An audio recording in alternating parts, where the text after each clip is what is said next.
bonsoir à tous mes frères et à toutes mes sœurs en Christ. Une fois de plus, je suis parmi vous et je suis heureux. Bienvenue dans l'église des révélations. Je vois que vous venez prendre connaissance du véritable évangile, les révélations que nous donne le Père éternel par le Saint-Esprit en cette année 2025. Pour cela, je vous dis que je me réjouis à chaque fois que je me trouve parmi vous, parce que je sais que vous venez prendre connaissance de l'Évangile. C'est pas moi que vous venez voir, mais prendre connaissance du véritable Évangile, celui que le Père éternel nous donne par révélation dans cette année 2025. Pour cela, je vous salue au nom de notre Père éternel et je vous salue au nom de notre Sauveur Emmanuel, le Christ. On sait que Emmanuel, c'est le vrai nom du Christ. Ça n'a jamais été Jésus, le Fils de Dieu. Je vous l'ai dit plusieurs fois que dans les Écritures, nous disons que Emmanuel, c'est le vrai nom du Christ. Christ veut dire en latin, on le traduit de l'hébreu au latin, veut dire le choisi, l'élu, le choisi, c'est Christ. Jéchoua veut dire le sauveur. Et Emmanuel veut dire Dieu parmi nous. Cela nous est dit dans les Écritures. Cela nous est dit dans Matthieu, dans Ésaïe 42, verset 1. Il nous dit, je vous envoie mon serviteur, en qui j'ai mis mon esprit, mon élu, et lui annoncera le royaume de Dieu, la justice de Dieu au monde entier.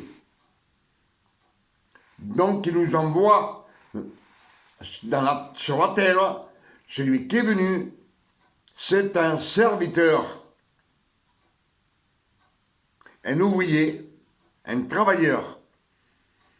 Et lui, il a comme ordre par le Père éternel d'annoncer la justice de Dieu au monde entier. Le monde entier, la justice, je vous l'ai déjà dit plusieurs fois, ce sont les 10 commandements qui gouvernent le monde entier. Amen. Donc, Ésaïe 7, verset 14. Même les chiffres de 7 et 14, c'est le chiffre de la perfection. On sait que 7, c'est le chiffre qui signifie l'abondance, la générosité, l'amour du Père, sa compassion, la charité. Et il nous l'a envoyé pour nous. Et le numéro 14, c'est 2 fois 7. Amen. Et Ésaïe 7, verset 14, nous dit, la Vierge aura un fils, et on lui donnera le nom de Emmanuel, Dieu parmi nous. Là, il n'y a pas de fils. Il n'y a pas Jésus. Il n'y a pas le Fils de Dieu. Amen. Je vous le répète beaucoup de fois dans mes sermons pour que ça nous rentre dans l'esprit. Matthieu 1, 23 nous dit, l'ange Gabriel est venu voir la Vierge Marie et il lui a dit, tu auras un fils et tu lui donneras comme nom Emmanuel. Emmanuel, Dieu parmi vous. Donc, l'ange Gabriel n'a pas dit à la Vierge, tu auras un fils et tu l'appelleras Jésus, fils de Dieu. Non. Il lui dit, tu lui donneras le nom d'Emmanuel. On sait que dans les Écritures, Ésaïe, c'est 700 ans avant que le Christ naisse.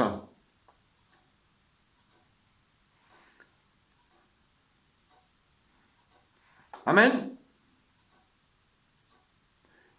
Et les Écritures nous disent que le Père éternel, la parole a été faite chair. Pourquoi qu'elle a été faite chair? C'est-à-dire que le Père éternel a pris sa parole lui-même, Dieu le Père éternel, et il l'a mis dans le corps de cet homme de chair et de sang que lui, il a prophétisé, qui devait naître 4000 ans après qu'il l'a prophétisé. Dans le jardin d'Éden, il lui dit à Lucifer, la descendance de la femme t'écrasera la tête. Là, dans le jardin d'Éden, il vient de prophétiser que 4000 ans plus tard, dans le futur, doit naître un homme de chair et de sang et que lui-même doit rentrer dans ce corps. Et on sait qu'après son baptême dans le Jourdain, par Jean le Baptiste, il y a l'Esprit de Dieu qui descend sur lui. En plus, c'est deux parties du Père, la parole et le Saint-Esprit, et Emmanuel le Christ. Amen. On nous a toujours dit que le Christ était avant la fondation du monde. C'est ce qu'on nous a toujours prêché. Ce qui était avant la fondation du monde, c'est la parole. C'est le Saint-Esprit. Eux, ils n'ont pas été créés. C'est Dieu lui-même, le Père, la parole et le Saint-Esprit. Trois en un. Et ils nous ont prêché beaucoup de fois que au commencement, avant la poussière de la terre, avant que le Père éternel a mis un cercle autour de la terre, qu'il a tout créé par sa parole, et que lui, il est Christ, il était là. Et les Écritures nous disent que non. Même lui dit que non. Dit non. Il n'était pas avant la création. Il nous dit bien que il jouait sur le globe de sa terre. Il jouait sur le globe de sa terre. Il faisait les délices de son père. Non, il dit pas ça. Je faisais ses délices. C'est-à-dire que le Père éternel disait que la lumière soit et la lumière fut. Que le soleil soit, les étoiles, la lune, et tout fut créé par la parole. La parole était avec Dieu et la parole était Dieu. Et la parole dit, et je jouais sur sa terre. et je faisais mon bonheur avec les fils des hommes. Il ne nous dit pas, je faisais le bonheur de mon père. Non, c'est pas écrit. On nous l'a prêché, je le sais. Et ça est resté là-dedans. Parce que, je ne sais pas si je vous dis une chose, il n'y a que les mauvaises choses qu'on retient. Les mauvaises paroles. Même quand on est gosse, il n'y a que les mauvaises paroles qu'on apprend le plus vite. Alors, comme je vous le dis, Ésaïe, c'est 700 ans avant la résurrection du Christ. Et le vrai nom de l'élu du Christ, c'est Emmanuel, Dieu parmi nous. C'est Dieu qui est venu parmi nous. Le Père éternel n'a jamais eu de fils. Après la résurrection du Christ, il a eu beaucoup de fils par adoption. Adoption. Pour cela, il est venu. Il a choisi un homme de chez un de sang, un ouvrier, un travailleur, un serviteur, pour se servir le Père éternel, pour reprendre toute la création et la sauver. Parce que la création était perdue. On était destitués de la grâce de Dieu. On était tous bons pour aller en enfer. Et le Père éternel a choisi cet homme, Emmanuel, né d'une femme. Et on va voir et écouter ce que Ésaïe, chapitre 49, nous dit. Et vous verrez bien que ce qu'il nous va dire, ce que le Père éternel va nous dire, c'est que le Christ, il l'a choisi. Comme il a choisi Moïse, comme il a choisi Aaron, Josué, comme il a choisi tous les prophètes, il les a choisis sur la terre pour se servir. Lui, ce qu'il veut, le Père éternel, c'est prendre sa création et qu'on vive éternellement comme on était dans le jardin d'Éden. Tout était permis et sous la sainteté de Dieu, sous la protection de Dieu. Amen. Alors je vous demande d'être attentif à ce qu'on va écouter, comme je vous le dis toujours, quand on écoute attentivement et qu'on n'est pas distrait, que nos pensées ne sont pas ailleurs, ni à gauche, ni à droite, parce qu'il y a des fois, je vous le dis par expérience, ça m'est arrivé, on entend une prédication et tout de suite, il y a Satan qui arrive, il te dit le travail est tel, et tu es avec ton travail, ce que tu dois faire demain. Ou le voisin qui est en train de rire. Je dis le voisin ou la voisine, à droite ou à gauche. Et on est distrait. Et quand on est distrait, on ne reçoit pas à 100%. Pour recevoir la parole, les révélations, il faut être à 100% afin de se remplir jusqu'à la bord de la parole. L'eau de la parole, c'est elle qui donne la vie. La parole, c'est elle qui donne la vie. Et les révélations, quand vous les prêchez, au monde entier, c'est pour apprendre ce qu'ils ne savent pas. Les incrédules ne connaissent pas les Écritures. Je vous l'ai dit plusieurs fois. Pourquoi qu'un incrédule, il ne croit pas en Dieu? Il n'a pas connaissance des Écritures. Si un incrédule, un jour prend la Bible et commence à lire et à vouloir savoir plus et plus du Père éternel, au bout d'un temps, chaque arbre donne son fruit dans sa saison. Dans l'Exode 1, verset 1, on nous le dit. Amen. Alors je vous demande d'être attentif, je vous en supplie, parce que c'est très sérieux, les révélations du Père éternel. C'est primordial d'être attentif et de ne pas être distrait. Que celui qui a des oreilles entende pour recevoir et après les prêcher aux autres, au monde entier, qu'ils sachent la vérité et que tous puissent venir au Père éternel. Croire en Dieu.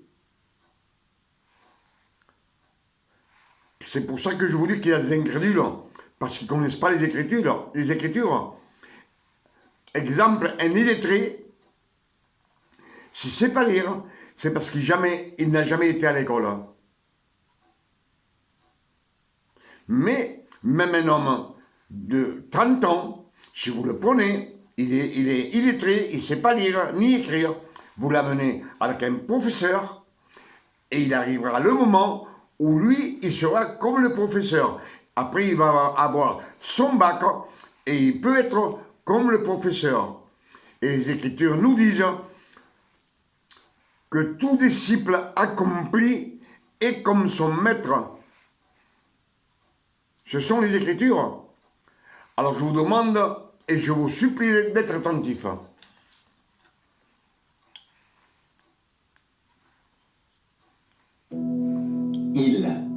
Écoutez-moi.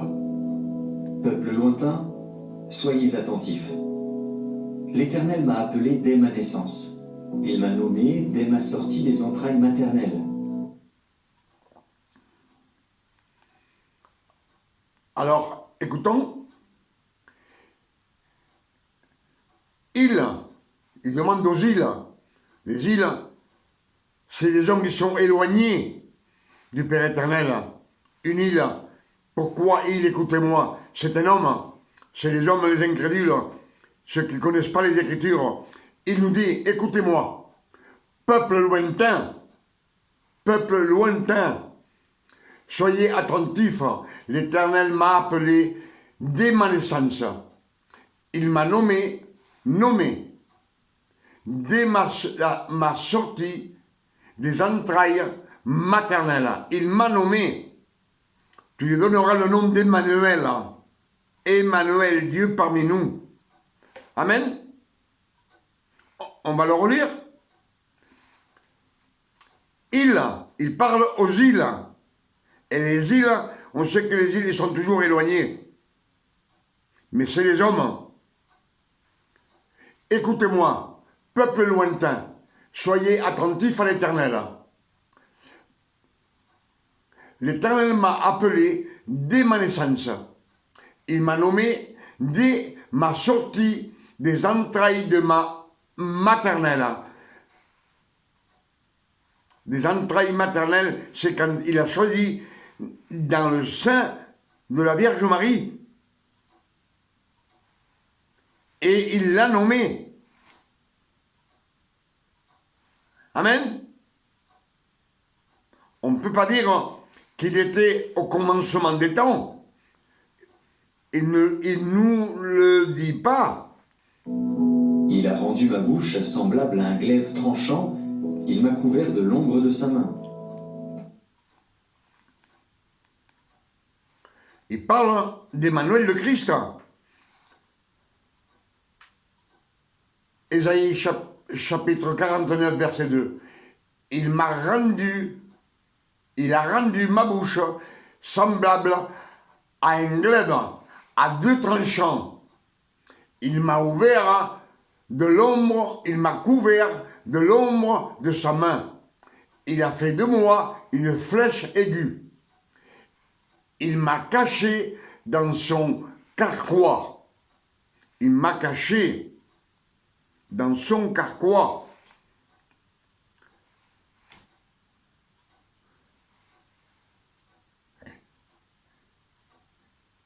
Il a rendu ma bouche semblable à un glaive tranchant. Un glaive tranchant. Il m'a couvert de l'ombre de sa main. Il l'a protégé à Emmanuel le Christ. Il m'a ouvert de l'ombre de sa main. Couvert. il a fait de moi une flèche aiguë. Pour le monde entier, c'est une flèche aiguë.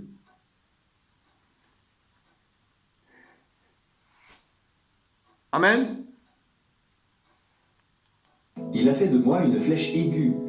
Il m'a caché dans son carquois. Et il m'a dit, tu es mon serviteur.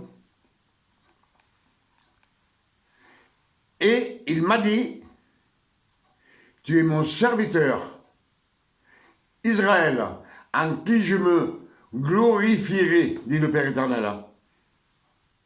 Il m'a dit, c'est le Père éternel qui parle. Il m'a dit, là c'est Emmanuel, il m'a dit, c'est le Seigneur, qui lui a dit, tu es mon serviteur, Israël, en qui je me glorifierai, en qui je me glorifierai.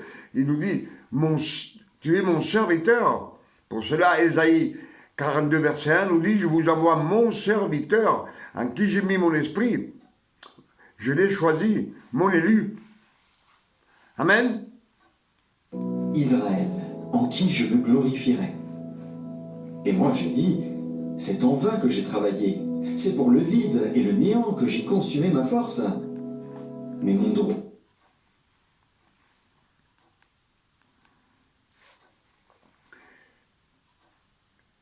Et moi, j'ai dit, c'est en vain que j'ai travaillé. C'est pour le vide et le néant que j'ai consumé ma force, dit Emmanuel le Christ. Emmanuel, mais mon droit est auprès de l'Éternel et ma récompense auprès de mon Dieu. Auprès de mon Dieu, c'est pas auprès de mon Père. Sa récompense d'Emmanuel, c'est auprès de mon Dieu. Mon Dieu. Suivrez mes préceptes et vous serez mon peuple et je serai votre Dieu. Amen. Moi est auprès de l'Éternel et ma récompense auprès de mon Dieu. Maintenant, l'Éternel parle, lui qui m'a formé dès ma naissance pour être son serviteur.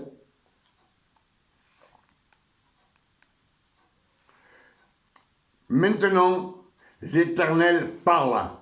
Lui, c'est l'Éternel qui parle. Lui qui m'a formé dès ma naissance pour être son serviteur, pour ramener à lui Jacob. Ramener à lui Jacob, c'est-à-dire les 12 tribus d'Israël. Et Israël encore dispersé. Israël, on sait, le peuple d'Israël qui a été dispersé dans tout le globe terrestre, dans toutes les nations, ils ont été dispersés.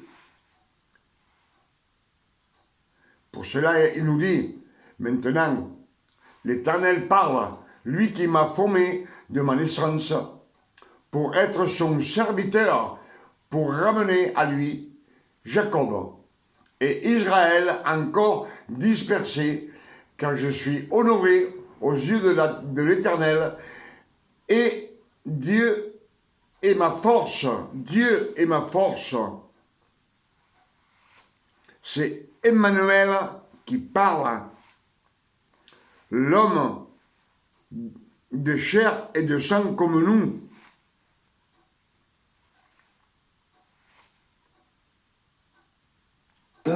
Pour ramener à lui Jacob et Israël encore dispersés. Car je suis honoré aux yeux de l'Éternel, et mon Dieu est ma force. Il dit, c'est peu que tu sois mon serviteur pour relever les tribus de Jacob et pour ramener les restes d'Israël. Il dit, c'est peu que tu sois mon serviteur pour relever les tribus de Jacob et pour ramener le reste d'Israël. Je t'établis pour être la lumière des nations, pour porter mon salut. C'est le salut de l'Éternel, pour porter mon salut jusqu'aux extrémités de la terre. c'est le Père éternel qui nous donne le salut. Amen. On va le relire. Il dit, c'est peu que tu sois mon serviteur. C'est peu que tu sois mon serviteur. Pour relever les tribus de Jacob et pour ramener le reste d'Israël, je t'établis pour être la lumière du monde.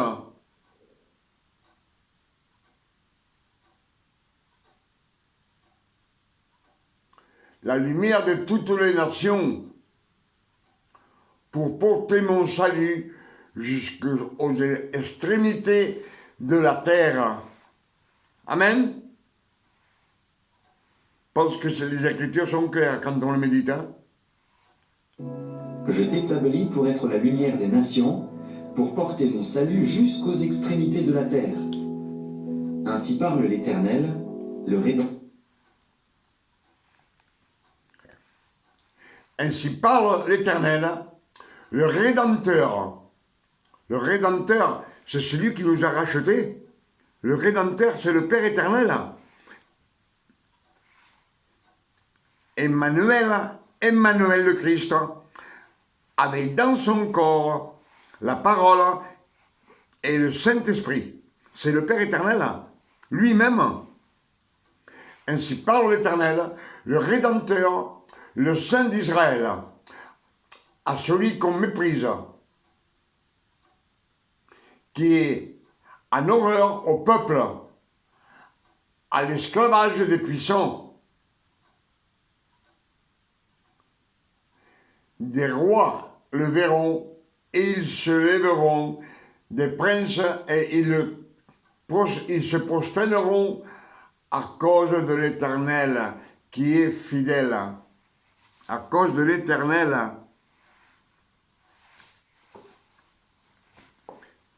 Tous les rois de la terre doivent se prosterner devant le Père éternel.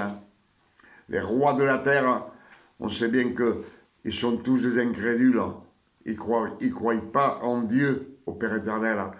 Ils connaissent le nom du Christ, ils connaissent le nom de Dieu, mais ils n'ont pas d'amour pour le Père éternel.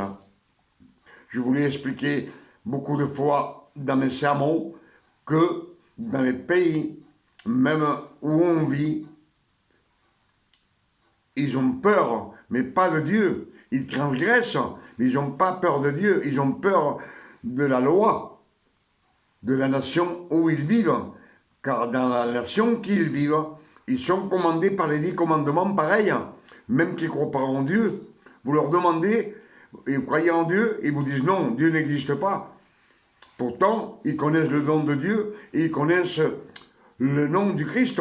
Et s'ils font des transgressions, ils ont peur, mais pas du Père éternel. Ils ont peur parce qu'ils vont être sanctionnés par l'État d'où ils vivent. Comme je vous l'ai dit plusieurs fois, si tu voles, tu vas en prison. Si tu tues, on te met beaucoup d'années en prison, et dans d'autres nations, on te condamne à mort. Si tu transgresses une loi dans ce pays où tu vis, qui ne croit pas en Dieu, tu traverses un stop par hasard. Exemple, tu traverses un stop, tu vas être sanctionné, tu vas être amené devant les tribunaux, et on va te faire payer. Tu vas être sanctionné, mais ils ne croient pas en Dieu. Ces gens-là, ils ont peur de l'État, des gendarmes, si vous préférez, de la justice. Amen.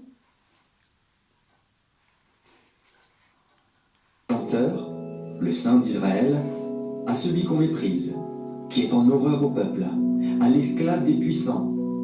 Des rois le verront, et ils se lèveront, des princes, et ils se prosterneront, à cause de l'Éternel, qui est fidèle, du Saint d'Israël, qui t'a choisi. Ainsi parle l'Éternel, autant de...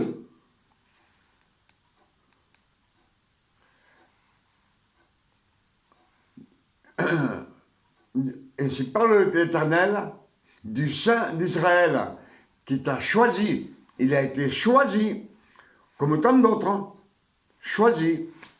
Il a été élu, choisi.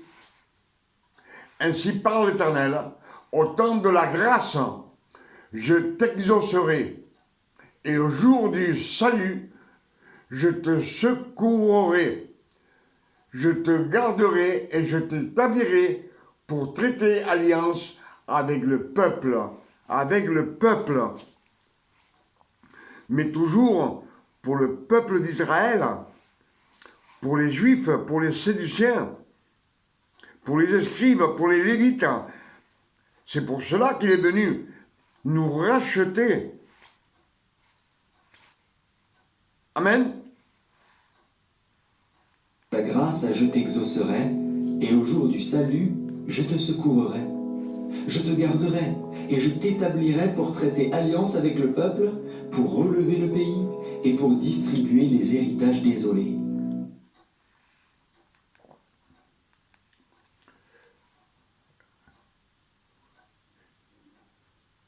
Il dit, je t'établirai pour relever le pays et pour distribuer les héritages désolés.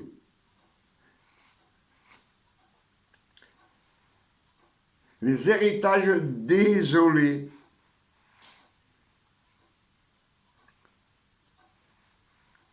C'est la grâce. C'est des héritages. Ils sont désolés, ces héritages. Ils sont pourquoi désolés? Parce qu'ils ne peuvent pas. Le Père éternel ne veut pas les donner à ceux qui ne croient pas en lui, à ceux qui ne sont pas nés de nouveau.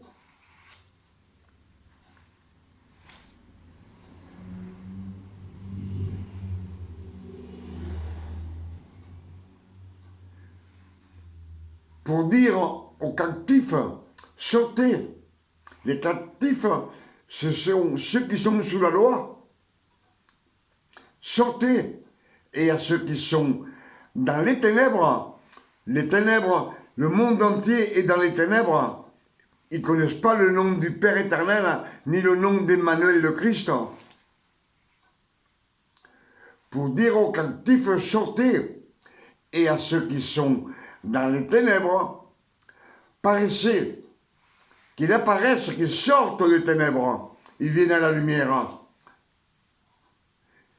Ils péteront sur les chemins et ils trouveront des pâturages sur tous les coteaux. Le bon pâturage, tu sors de la lumière et tu viens au Père éternel, tu vas trouver les révélations, les bons pâturages, la bonne parole du Père éternel. Amen. Je pense que c'est clair. Quand on médite les Écritures. Pour dire aux captifs, sortez, et à ceux qui sont dans les ténèbres, paraissez.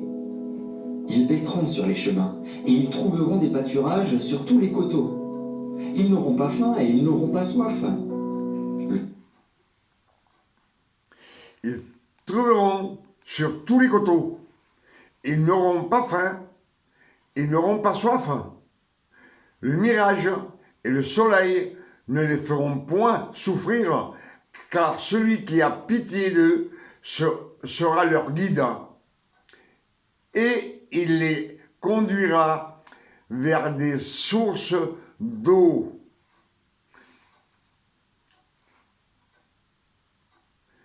Car celui qui a pitié d'eux sera leur guide. Celui qui a miséricorde, qui a pitié de ce que le Père éternel a créé, c'est le Père éternel. C'est lui, Dieu, le Tout-Puissant. Amen. Et il nous dit, ils n'auront pas faim et ils n'auront pas soif. Le mirage et le soleil ne les feront point souffrir, car celui qui a pitié d'eux sera leur guide. Leur guide, c'est dans la vie le guide. Quand on aura au ciel, il va nous garder, on va vivre avec le Père éternel. S'il nous guide, c'est sur la terre. Et il les conduira vers des sources d'eau, les sources d'eau, l'eau qui donne la parole, l'eau de la parole, celle qu'on prêche et qui donne la vie. Amen. Le mirage et le soleil ne les feront point souffrir, car celui qui a pitié d'eux sera leur guide, et il les conduira vers des sources d'eau. Je changerai toutes mes montagnes en chemin. Je changerai toutes les montagnes en chemin. Toutes les montagnes en chemin. Les montagnes, c'est tout ce qu'on doit faire qui est très difficile. Il va les aplanir pour nous, afin, dans cette vie qu'on mène sur la terre, je changerai toutes mes montagnes, les montagnes, il les changera en chemin, puisqu'on puisse aller tranquillement, sans effort. Et mes routes seront frayées. Et mes routes seront frayées. Les voici, ils viennent de loin, les uns du septentrion et de l'Occident,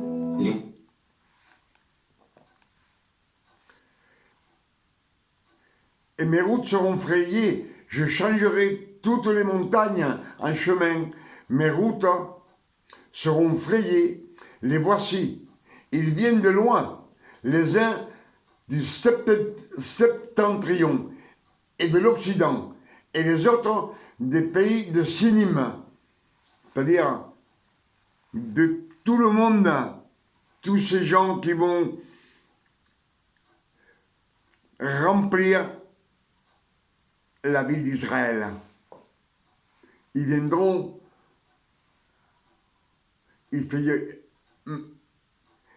mes routes seront frayées. Les voici, ils viennent de loin, les hommes du septentrion et de l'Occident. Les uns viennent du septentrion, des autres de l'Occident, les autres du pays de Sinim. Les autres du pays de Sinim. Cieux, réjouissez-vous. Terre, sois dans l'allégresse. Montagne, éclatez en cris de joie. Car l'Éternel console son peuple, il a pitié de ses malheureux. Sion disait,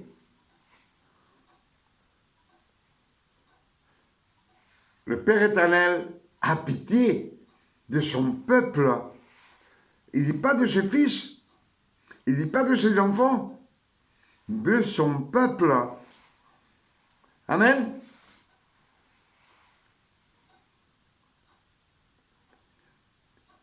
Sion disait, l'Éternel m'abandonne, le Seigneur m'oublie. C'est ce que disait le peuple d'Israël, les Hébreux, quand ils ont été abandonnés. l'Éternel m'abandonne, le Seigneur m'oublie. Une femme oublie-t-elle l'enfant qu'elle allait? N'a-t-elle pas pitié du fruit de ses entrailles? Quand elle l'oublierait, moi je ne t'oublierai point. Voici, je t'ai gravé sur mes mains. Tes murs sont toujours devant mes yeux. Tes fils accourent. Ceux qui t'avaient détruit et ravagé sortiront du milieu de toi. Porte tes yeux alentour et regarde. Tous, ils s'assemblent, ils viennent vers toi. Je suis vivant, dit l'Éternel. Tu les revêtiras tous comme une parure. Tu t'en ceindras comme une fiancée.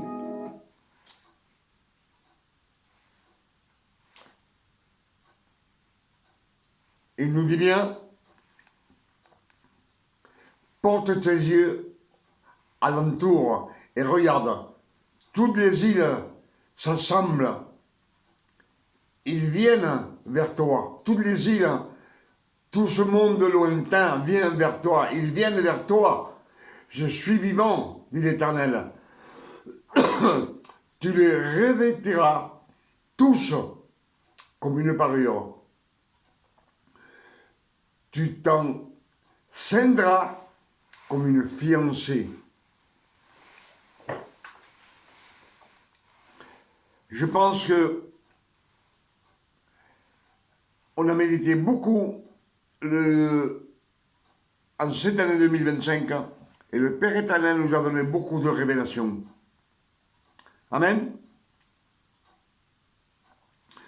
Pour cela, je dis au Père éternel, je lui demande au nom de notre Père éternel, de notre Sauveur Emmanuel le Christ, qu'il puisse nous enlever l'aveuglement de l'intelligence, qu'on puisse découvrir ce que ces Écritures nous disent, ce qui nous a prophétisé le Père éternel, parce que tout cela, ça a été prophétisé pour après la résurrection du Christ.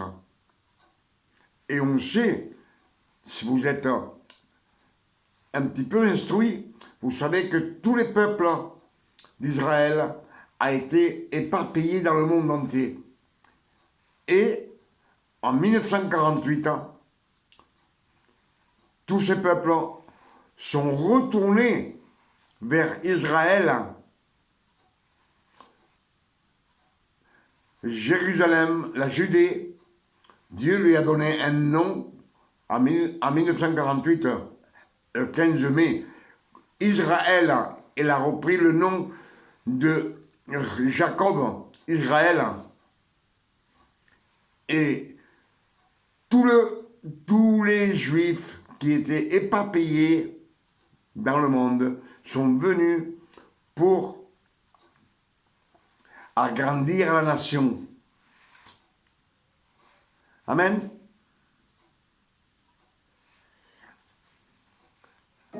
Dans tes places ravagées et désertes, dans ton pays ruiné, tes habitants seront désormais à l'étroit, et ceux qui te dévoraient s'éloigneront. Ils répéteront à tes oreilles, ces fils dont tu fus privé, l'espace est trop étroit pour moi, fais-moi de la place pour que je puisse m'établir. Et tu diras en ton cœur, qui me... Tes fils, il dit ça à qui? Tes fils, à Jacob, à Israël, les fils de la nation, ce n'est pas les fils de Dieu. Toutes les Écritures nous disent que les fils de Dieu, si le Christ est venu, il est né d'une femme, né sous la loi, afin qu'il accomplisse toute la loi de Moïse et qu'il rachète tous ceux qui sont sous la loi. Ceux sous la loi, il n'y a pas d'autre nation, ni les gentils, ni les incrédules, ni les pécheurs. S'ils ne sont pas sous la loi, Christ est venu pour rien alors. Pas pour eux, juste pour ceux qui sont sous la loi. Mais comme nous avons le libre arbitre, il y en a qui sont sortis de la loi. Ils se sont débarrassés de la loi. Il y en a d'autres qui n'ont pas voulu, comme les Juifs en ce moment même. On est en 2025 et Israël est toujours sous l'emprise des 613 commandements. Ils ne sont pas sortis.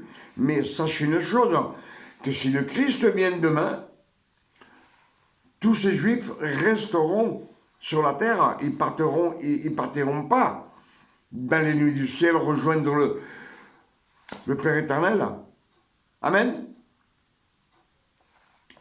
Pour cela, je demande au Père éternel ce soir, et je lui dis merci pour toutes ces révélations qu'il nous donne en cette année 2025. Merci papa, merci Père éternel. Que le nom du Père éternel soit béni et glorifié et sanctifié sur la terre comme au ciel. Et qu'il nous envoie le Christ chercher l'Église, qui vienne chercher l'Église, Emmanuel le Christ, qui vienne chercher ses fils d'adoption pour qu'on parte dans les cieux célestes avec lui pour toute l'éternité. Amen. Et moi je demande au Père éternel, au nom de notre Sauveur Emmanuel le Christ, qu'il nous donne une nuit de repos, de tranquillité, de paix, de santé, comme le Père éternel donne à ses fils. Et je demande cela pour vous et pour moi, pour vos familles, pour vos enfants, pour ma famille, pour mes enfants, pour tous mes frères en Christ et mes sœurs en Christ. Amen.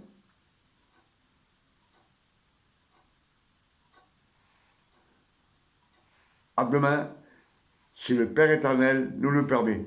Comme toujours, je vous le dis, c'est lui qui commande. C'est le Père éternel qui commande. C'est personne d'autre. Que Dieu vous bénisse et vous garde.